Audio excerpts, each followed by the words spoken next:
6 a.m. Alarme pierre silence. Your heart hammers against your ribs, a rapid, uneven rhythm that makes the air in the room feel thin. You stare at the ceiling, eyes wide, tracking the dust motes dancing in the early light. Before you even sit up, the mental checklist begins its relentless rotation. The project deadline looms in the back of your mind like a physical weight. You mentally scan the email you sent to the manager yesterday, dissecting every word, searching for a mistake you might have made. The fear of missing a single detail begins to tighten your chest. You try to take a deep breath, but the air feels heavy, restricted by the sudden surge of adrenaline. Every second that passes feels like a countdown. You are already behind, already calculating the hours until the workday ends, even though it has not yet begun. The silence of the apartment is gone, replaced by the internal noise of a dozen competing anxieties. The day is already demanding everything you have. You push the covers aside. The movement requires a conscious, deliberate effort, as if your limbs are filled with lead. You swing your legs over the side of the bed, your feet meeting the cold floor with a dull thud. Gravity feels doubled. You reach for the edge of the nightstand to pull yourself up, your grip weak, your fingers sliding against the wood. You stand, but your knees lock, trembling under the sudden shift in weight. Every step toward the bathroom feels like wading through deep, stagnant water. Your muscles ache with a phantom fatigue that has no origin in physical labor. You drag your feet, the carpet fibers catching at your heels, forcing you to lift each leg with exaggerated intent. Your shoulders slump, pulled down by an invisible pressure that refuses to let go. You stop in the middle of the hallway, leaning a hand against the wall to steady your balance. The wall is cool, a sharp contrast to the heat radiating from your own skin. You take a breath, but it does not reach your lungs. You are upright, but you are not functioning. You are merely moving through the motions. You step into the shower, turning the handle until the water hits your skin. It is scalding, a sharp, stinging heat that you hope will snap you back to the present. You close your eyes and lean your forehead against the wet tiles. The water cascades over your shoulders, but the sound of the spray is instantly drowned out by the noise in your head. You are not in the bathroom anymore. You are back at your desk yesterday afternoon, replaying the conversation with your manager.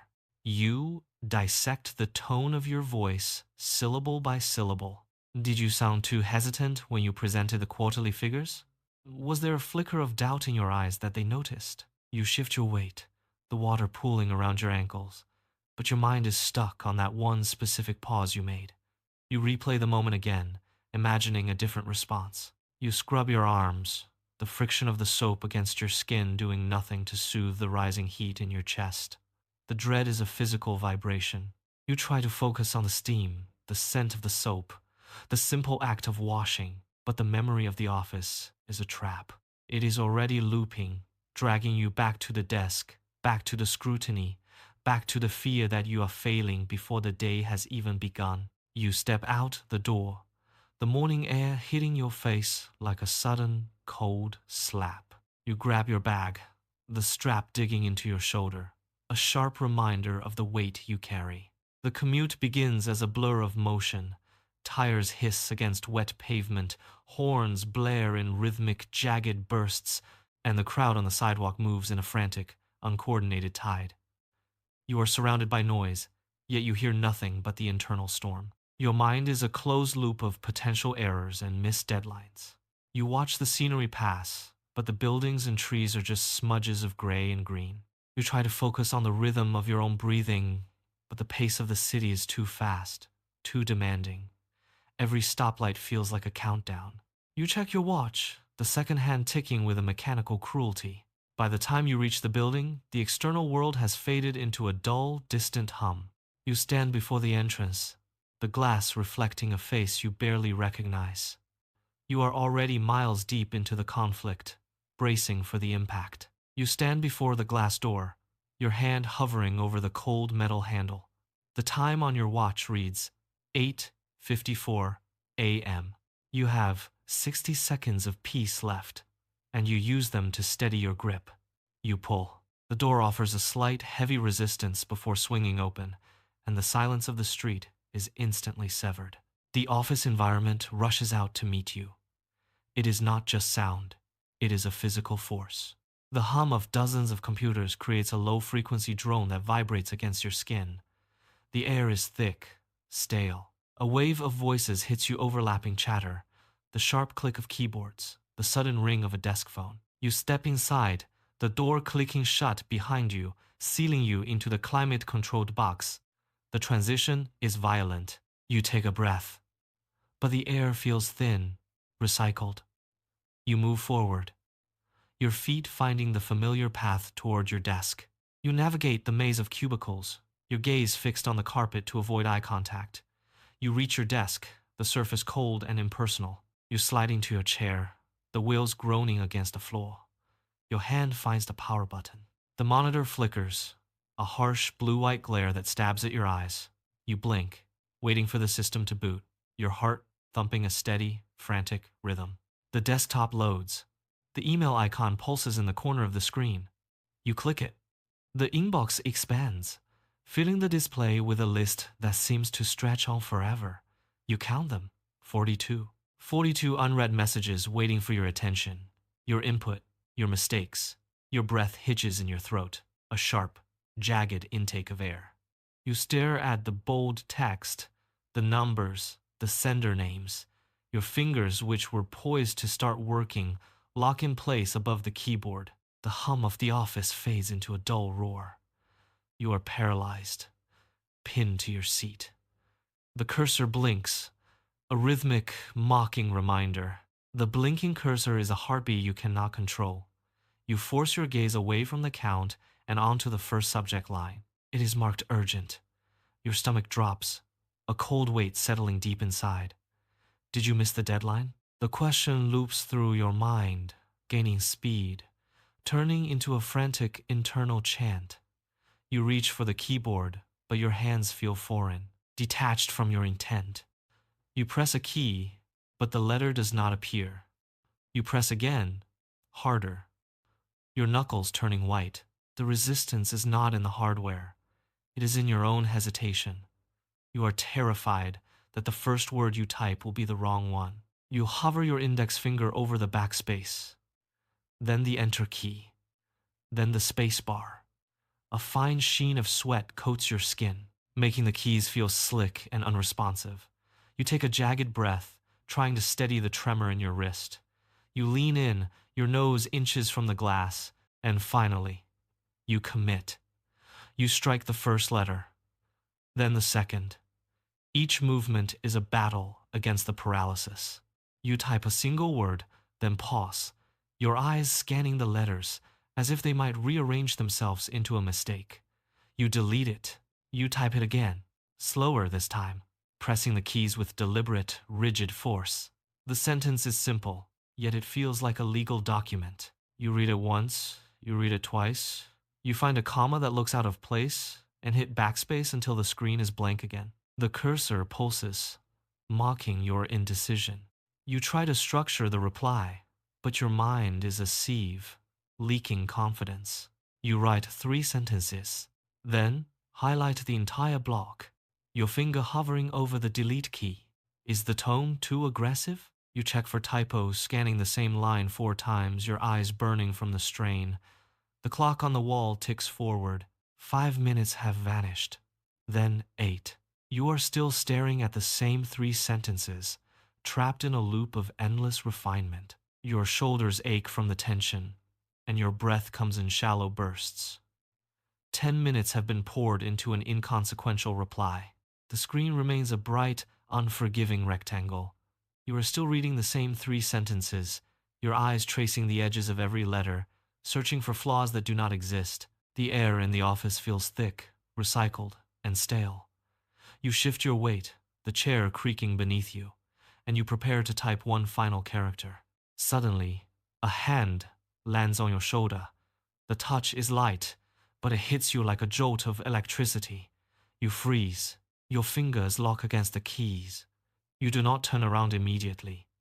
You take a fraction of a second to pull your mind back from the digital void. When you finally rotate your chair, you see a coworker standing there waiting for a reaction. The transition from your private internal panic to this public interaction is violent. You need to respond, to appear normal, to hide the chaos behind your ribs. You pull the corners of your mouth upward. The movement feels mechanical, stiff, and entirely foreign. Your facial muscles protest. A sharp, dull ache blooming. It is a mask, and it is heavy.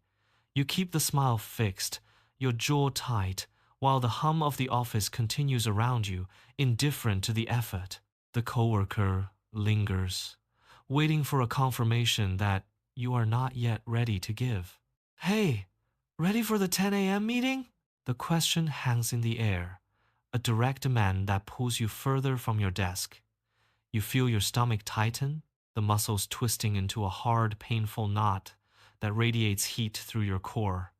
It is a sharp, cramping sensation that makes it difficult to draw a full breath. You look up, keeping your eyes focused on the coworker's chin to avoid any deeper scrutiny. The smile you forced earlier is still clinging to your face, though it feels brittle now, like dried clay. You swallow hard, the movement catching in your constricted throat. Yeah, all set, you say. The words come out steady, a practiced lie that sounds convincing enough to pass. You keep your hands pressed firmly against your thighs, fingers digging into your skin, to anchor yourself against a sudden wave of nausea. The coworker nods, satisfied, and turns away to walk toward the conference room. You remain seated for a heartbeat, waiting for the sharpest part of the cramp to subside. You take one final, shallow breath, push your chair back, and stand up. You stand, the chair sliding back with a sharp, jarring screech against the floor. Every movement feels magnified, as if the entire office has paused to track your exit. You start walking, but your palms are already slick, moisture gathering and cooling against your skin. You wipe your hands against your sides, but the dampness returns instantly. The hallway to the conference room stretches out, the fluorescent lights humming with a high-pitched, abrasive frequency that seems to vibrate behind your eyes. You pass rows of cubicles, and every shadow feels like a pair of eyes tracking your progress.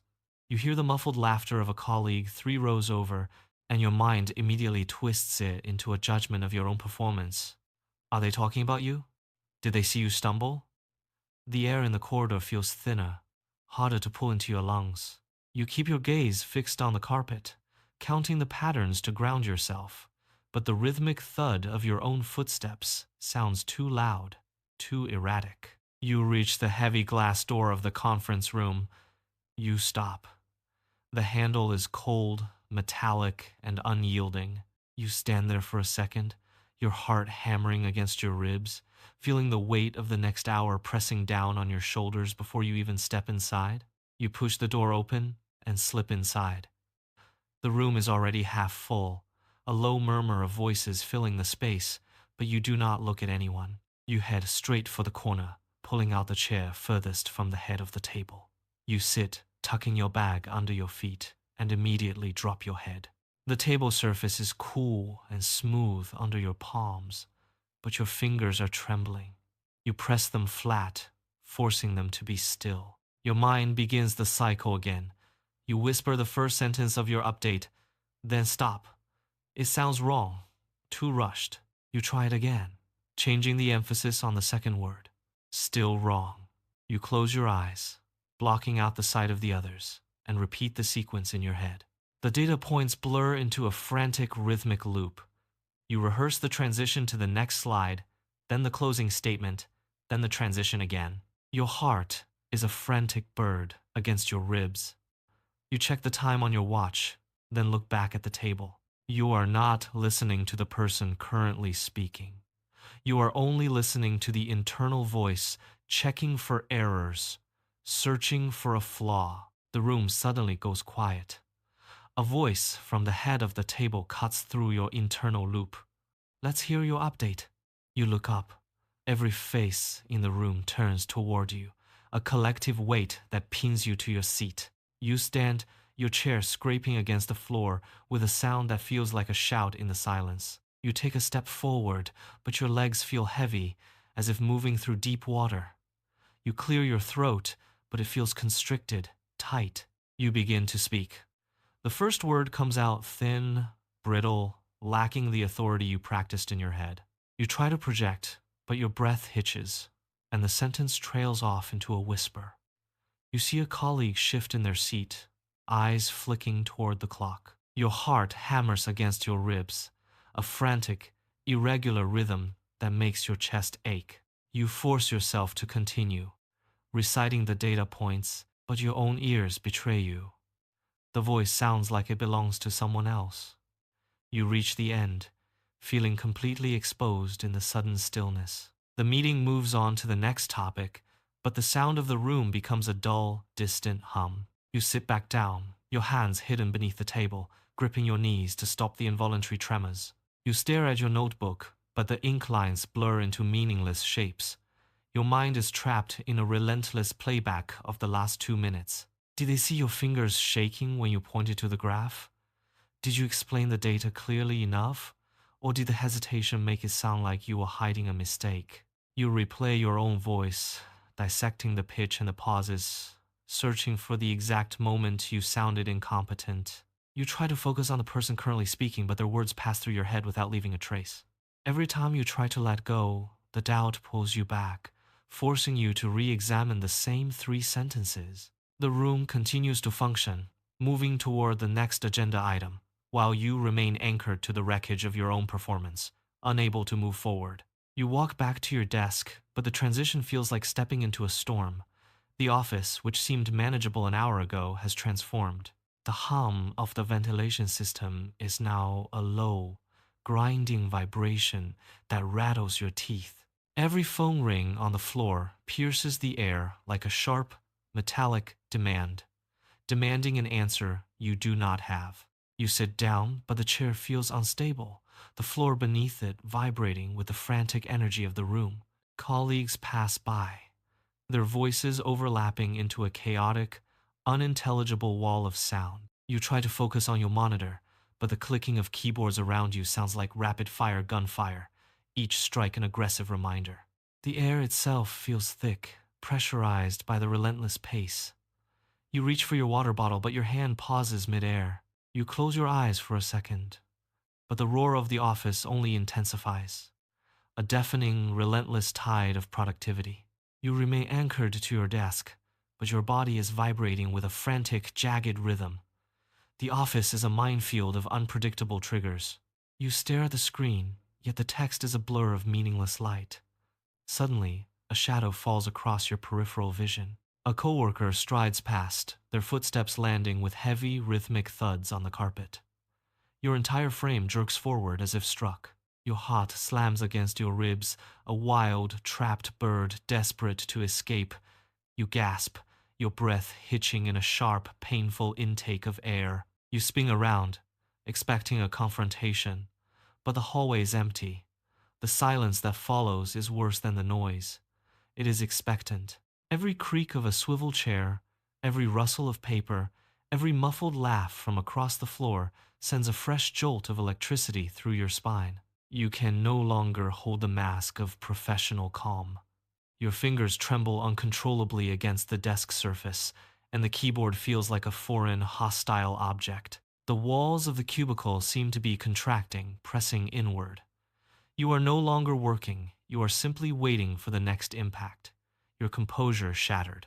You push your chair back. The screech of metal against the floor sounds like a siren in the quiet of your own mind.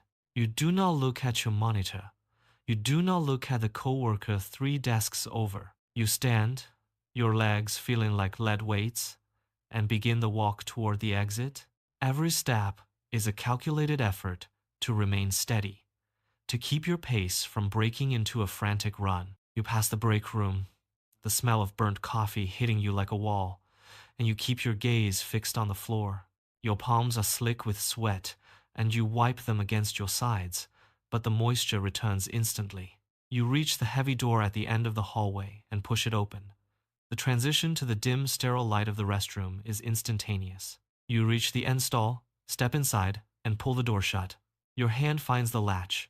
You slide it home with a sharp, metallic click. The lock holds.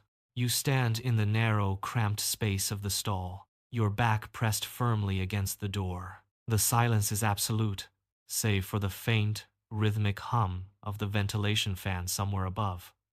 You are shaking. You can feel the tremors starting in your calves and traveling upward, settling deep into your core. You reach out, your fingers brushing the wall. The ceramic tile is smooth, hard, and biting with an intense, artificial chill. You lean forward, slowly, until your forehead makes contact. The cold is sharp. It is a sudden, stinging contrast to the heat radiating from your skin. You press harder, grinding your brow against the unyielding surface. The sensation is grounding, a physical anchor that forces your focus away from the office floor and onto this single, frozen point of contact. You close your eyes, letting the coolness seep into your skull, numbing the frantic pulse that has been hammering against your temples for hours. You do not move. You exist only in the space where your skin meets the ice-cold tile, holding on to the temperature as if it were the only thing keeping you from dissolving. You begin the first breath. It catches in your throat, a sharp, shallow intake that does nothing to settle the internal storm. Your mind is a rapid-fire sequence of images, the unread emails, the coworker tapping your shoulder, the sound of your own voice thinning during the update. You force your lungs to expand. The air feels heavy, thick with the scent of bleach and stale dust. You hold it for a second, then release it in a jagged, uneven rush. That is one. You focus on the sensation of your chest rising against your ribs. Your thoughts are still racing, looping through the mistakes of the morning, but you push them aside with the next inhale. 2. The cold tile against your forehead remains your only tether. 3. You feel the muscles in your neck and shoulders start to loosen, just a fraction. Your heart rate is still high, a frantic drumbeat against your chest wall, but the rhythm is becoming more predictable. 4. You draw in a deeper, slower lungful of air, feeling the expansion stretch your back. 5. You exhale slowly, the sound of your own respiration filling the small space. The tremors in your legs subside. You are still in the stall, but the panic has lost its edge. You push the stall door open. The hinges groan, a sharp sound that cuts through the silence you just cultivated. You step out onto the cold floor, your legs feeling heavier than they did an hour ago. The walk back to your desk is a slow, deliberate trudge. Each step feels like moving through thick, invisible sludge. As you round the corner, the office noise hits you again. It is not just sound, it is a weight. The hum of the ventilation, the rhythmic clicking of keyboards, and the low murmur of voices collide with your senses. You reach your desk and sink into the chair. The relief of sitting is immediate, but it is quickly replaced by a crushing leaden fatigue. You rest your hands on the desk surface, but they feel disconnected, sluggish. You blink, and your eyelids feel like sandpaper, raw and dry. The adrenaline that kept you upright all morning has vanished, leaving behind a hollow, aching void in your chest. You look at the screen. A single paragraph sits in the center of the white background. You read the first sentence, but the words slide past your consciousness without leaving a mark. You move your eyes to the second line, then the third, and by the time you reach the end, the beginning has already vanished. You blink, trying to clear the blur, and start again. The same result. The letters seem to vibrate, shifting slightly against the harsh light. You lean closer, pressing your face toward the glass, hoping that proximity will force the meaning to stick. It does not. You read the paragraph a third time, moving your lips silently, but the logic remains locked away behind a wall of mental static. You reach up and rub your temples, pressing hard against the skin, but the dull ache behind your eyes only intensifies. You pull your hands away from the keyboard, your fingers feeling stiff. The machine is running, but the operator has checked out. You shift your gaze to the corner of the screen. The digital numbers blink. 4:30 p.m. The finish line is finally in sight, yet the distance feels impossible to cover. You try to push your chair back, but your muscles refuse to cooperate. It feels as though a heavy stone slab has been placed directly between your shoulder blades, pinning you to the desk. You take a shallow breath, but the air feels thin, offering no real relief. You reach for the mouse, but your arm feels like lead, dragging across the surface of the desk with agonizing friction. The office around you seems to slow down, the ambient noise turning into a dull, rhythmic thrum. You force your hand to move, clicking through the final open windows. You are almost there. You stare at the final report open on your monitor. The document is complete, every cell filled, every calculation verified. Your fingers hover over the enter key. You read the subject line one last time. A sudden tremor runs through your hand, a lingering ghost of the day's tension. You force your finger down. The screen flashes as the email leaves your outbox, disappearing into the digital void. You do not feel relief. You feel only a hollow, mechanical numbness. You move the mouse to the start menu, the cursor tracing a slow, deliberate path across the desktop icons. You click the shutdown command. The monitor flickers, the light dying in stages, turning from a bright, demanding window into a dark, reflective sheet of glass. You watch your own distorted silhouette fade into the black surface. The hum of the computer tower beneath the desk drops in pitch, a long, descending whine that finally cuts to absolute silence. You pull your hands back into your lap. The desk is clear. The inbox is empty. You push your chair back, the wheels scraping against the carpet with a sound that feels too loud in the quiet room. You stand, your legs stiff, and walk toward the exit. The hallway feels like a tunnel, the fluorescent lights buzzing overhead, casting long, flickering shadows against the walls. You reach the glass door and push. The evening air hits your face, cool and sharp, a sudden departure from the recycled, stagnant atmosphere you have breathed for 10 hours. You step onto the pavement. The city sounds are distant, a low murmur of traffic and wind that should feel like freedom, but it does not. You keep walking, your pace steady, yet your eyes are unfocused. You are physically outside, moving through the open street, but your thoughts are still anchored to the desk behind you. You replay the meeting, the email, the tone of your own voice, dissecting every interaction as if you were still sitting in that chair. The transition from the office to the outside world is a physical shift, but your mind refuses to follow. You reach the curb, waiting for the light to change, and realize you are still holding your breath. You reach your car and pull the door handle. The metal is cold under your palm. You slide into the seat, the familiar scent of the interior offering no comfort. You turn the key, and the engine hums to life, a low vibration that travels through the frame of the vehicle and into your own bones. You shift into gear and pull away from the curb. The radio flickers on, filling the cabin with a rhythmic, upbeat tempo that feels alien, a jarring contrast to the heavy silence inside your head. You reach out and twist the volume knob until the sound vanishes, leaving only the steady drone of tires on asphalt. You watch the city lights blur past the window, streaks of red and white that hold no meaning. Your hands grip the steering wheel, knuckles white, your focus locked on the road ahead, yet you see nothing. The world outside is moving, but you are suspended in a void. Every turn you take is automatic, guided by muscle memory. You are a passenger in your own life as the weight of the day continues to press. You pull into your parking space and kill the engine. The silence that follows is absolute, pressing against your ears. You unbuckle, step out, and walk toward the building entrance. The concrete feels solid beneath your feet, a stark contrast to the numbing vibration of the car.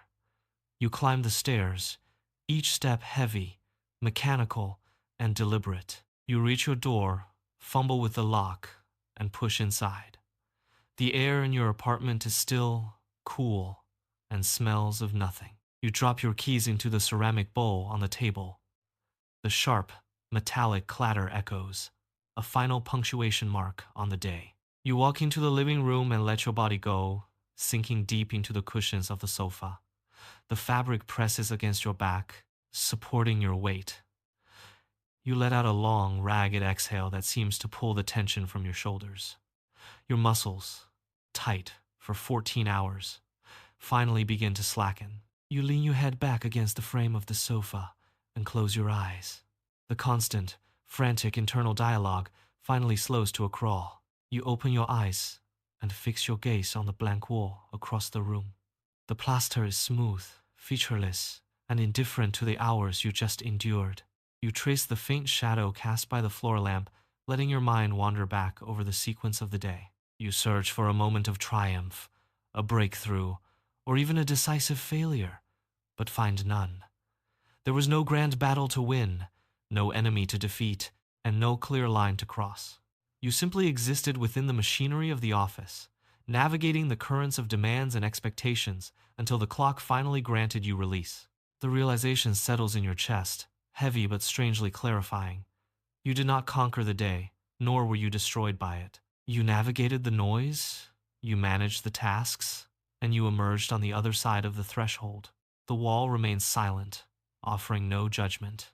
You sit motionless, watching the light shift as the evening deepens, finally accepting the quiet truth of your endurance. It was a day of survival, nothing more and nothing less. You breathe in the stillness, the air in the room steady and calm, and for these few minutes, the weight of the world feels suspended, leaving you anchored in the simple, undeniable fact that you are still here. You keep your eyes closed, but the darkness behind your lids is no longer empty. It begins to fill with the faint, rhythmic ticking of the clock on the wall, a steady reminder that time does not pause for your exhaustion. You know the sequence. You know the exact moment the sun will touch the window, the precise second the alarm will pierce the morning air, and the immediate, sharp spike of adrenaline that will pull you from sleep. The cycle is a closed loop, and you are already standing at the threshold of the next revolution. You feel the tension starting to reform in your jaw, a ghost of the day that just ended. Yet, you do not pull away. You do not fight the thought. Instead, you anchor yourself in the chair, feeling the weight of your own body against the cushions. You acknowledge the reality of tomorrow with a slow, deliberate breath. You possess a quiet, hidden strength, a reserve that does not need to be loud or triumphant to be effective. It is the strength of persistence, the ability to wake, to move, and to face the noise again. You let the knowledge of the coming morning settle into your bones.